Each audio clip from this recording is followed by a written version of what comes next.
नमस्कार, वंदे मातरम। मैं बलदेव राजपूत, दुर्ग छत्तीसगढ़ से। आज हम लोग बात करने वाले हैं रेगुलर और प्राइवेट जो स्टूडेंट्स हैं बीए के, उनके बारे में। इससे बताने से पहले, इस टॉपिक को शुरू करने से पहले मैं आपको एक चीज़ क्लियर कर देता हूँ कि ये जो जितने भी बुक्स के मैं आपको नाम बता रहा हूँ या रिकमेंड कर रहा हूँ, वो एक्चुअल में मेरे पर्सनल ओपिनियन नहीं है, क्योंकि मैं बीएससी वाले बच्चों को ही पढ़ाता हूँ। बीए और बीकॉम के बच्चों से मेरा कोई उतना ज़्यादा मैं उनको पढ़ाता नहीं हूँ। बट जितने भी बच्चे मेरे पास बीए के आते हैं या जो बच्चे कभी मिलते हैं जो जिन्होंने बीए किया है, उनसे पूछने के बाद ही मैं ये वीडियो बना रहा हूँ कि वो कौन सी बुक्स का यूज़ करते हैं। तो मैंने जो भी उन बच्चों में जो एक कॉमन चीज़ देखी, जो एक बुक्स जो लोग प्रिफ़र करते हैं पढ़ने के लिए, मैं उसके अकॉर्डिंग आपको ये पूरा वीडियो एक्सप्लेन कर रहा हूँ। अब चलिए शुरू करते हैं आज का टॉपिक। आज का टॉपिक है पंडित रविशंकर शुक्ल यूनिवर्सिटी रायपुर में और हेमचंद यादव यूनिवर्सिटी जो कि दुर्ग में है, उनके बारे में। यहाँ पे आज हम लोग जिस बारे में बात कर रहे हैं वो है बीए, मतलब bachelor of arts, first year, second year और फाइनल ईयर के स्टूडेंट्स के बारे में। अब देखते ये हैं कि 2019-20 मतलब 1920, 2020-21 मतलब 2021 और 2021-22 मतलब 21-22, इन तीनों ईयर्स में बीए का एग्ज़ाम हुआ ही नहीं है। ना तो बीए का एग्ज़ाम हुआ है, ना ही बीएससी और ना ही बीकॉम। चूँकि इन तीनों ईयर्स में एग्ज़ाम ही नहीं हुआ, इसीलिए अगर आप बीए फर्स्ट ईयर वाले बच्चे को भी अगर पूछेंगे कि उन्होंने कौन सी बुक्स से पढ़े हैं, या सेकेंड ईयर के किसी भी स्टूडेंट को अगर आप पूछते हैं कि आप कौन सी बुक रेफ़र करते हैं, तो उनको उतने ज़्यादा बुक्स के बारे में नहीं पता है। इसका सबसे बड़ा रीज़न ये है कि उन्होंने एग्ज़ाम सही तरीके से नहीं दिया है। और ऑनलाइन टेस्ट या सब लोग घर में बैठ के जो पेपर लिखे हैं, उसमें आपको भी पता है उन्होंने कैसे पेपर लिखा है और मुझे भी पता है। तो आज हम लोग इस बारे में बात करेंगे कि इस साल तो ऑफलाइन पेपर होने वाला है, तो आप कौन सी बुक्स अपने लिए यूज़ कर सकते हैं बीए में, जो आपको मिनिमम इनपुट में एक अच्छा आउटपुट प्रोवाइड करे। तो चलिए देखते हैं। सबसे पहले लेते हैं हम लोग एनवायरनमेंट स्टडीज़, मतलब कि ईवी का पेपर। ईवी के इससे पहले अगर जब भी आप ये पूरा बुक्स के बारे में देख रहे होंगे, तो एक चीज़ हमेशा याद रखिएगा कि इससे पहले का जो वीडियो है जिसमें मैंने स्कीम ऑफ एग्जामिनेशन बताया था, वो जो है डिस्क्रिप्शन में मैं लिंक डाल दूंगा, वो पहले वीडियो देख लें, ताकि आपको कौन से सब्जेक्ट में कितने नंबर पासिंग चाहिए होते हैं वहाँ आपसे मिल जाएगा, वहाँ आपको मिल जाएगा। अब देखिएगा, जो ईवी है, जो एनवायरनमेंट स्टडीज़ जो होता है, इसके दो पेपर होते हैं। पहला पेपर जो रहता है वो 75 मार्क्स का होता है, दूसरा पेपर जो होता है वो 25 मार्क्स का होता है। ये चूँकि फील्ड वर्क होता है तो इसके बारे में अभी बात नहीं करते। नॉर्मली अगर आप ईवी का पेपर दे रहे हैं, तो ईवी के पेपर में या तो आप अजयमाला यूज़ कर सकते हैं, या तो आप क्वेश्चन बैंक यानी परीक्षा बोध वगैरह कोई सा भी यूज़ कर सकते हैं। इन एनवायरनमेंट स्टडीज़ में कोई उतना ज़्यादा फ़र्क नहीं पड़ता कि आप कौन सा यूज़ करते हैं, बट नॉर्मली लोग अजयमाला ज़्यादा प्रेफर करते हैं। इसके बाद हम देखते हैं फाउंडेशन सब्जेक्ट्स में। फाउंडेशन सब्जेक्ट में आते हैं हिंदी और इंग्लिश, दोनों 75 मार्क्स के होंगे।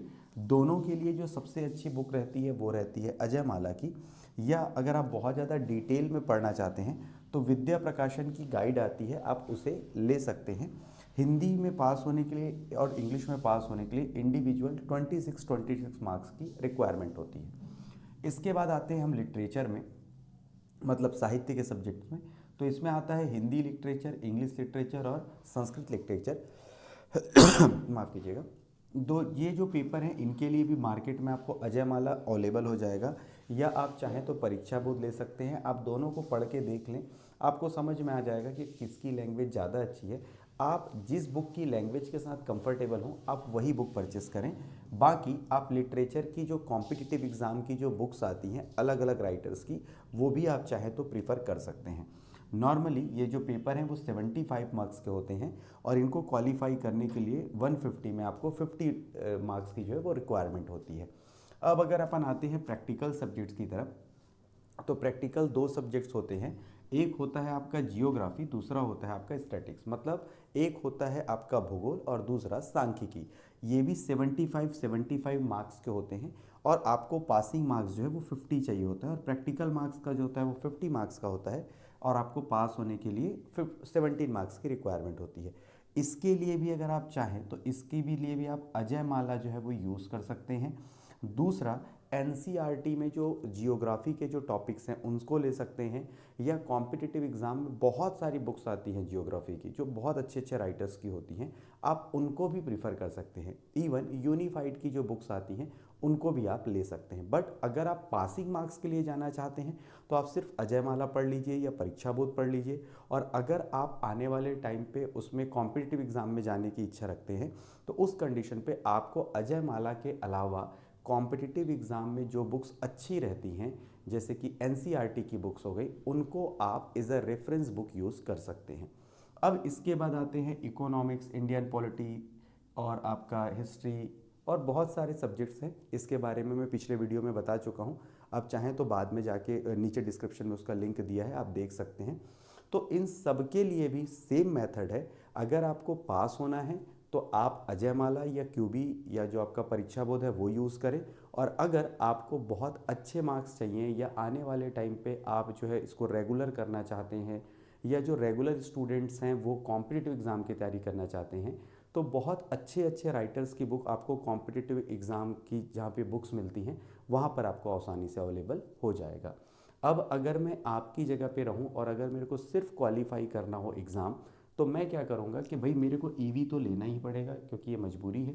दूसरा है फाउंडेशन कोर्स, ये आपको कंपलसरी रहता है। बाकी अगर मैं कोई प्राइवेट स्टूडेंट हूँ तो मैं क्या करूँगा, जो इकोनॉमिक्स हो गया, इंडियन पॉलिटी हो गया, हिस्ट्री हो गया, इसमें से कोई 3 सब्जेक्ट्स ले लूँगा जहाँ पर मुझको आसानी से स्टडी मटेरियल अवेलेबल हो जाएंगे। अगर मैं ये चाहता हूँ कि आने वाले टाइम पे अगर मैं रेगुलर करूँ तो मैं क्या करूँगा कि एक सब्जेक्ट आपका प्रैक्टिकल का रखूँगा, एक सब्जेक्ट आपका लिटरेचर का रखूँगा और एक सब्जेक्ट्स इन अदर सब्जेक्ट्स में से एक का रखूँगा। तो ये तो था बुक्स के बारे में, बीए में कौन सी बुक्स लेनी चाहिए, कौन सी बुक्स नहीं लेनी चाहिए।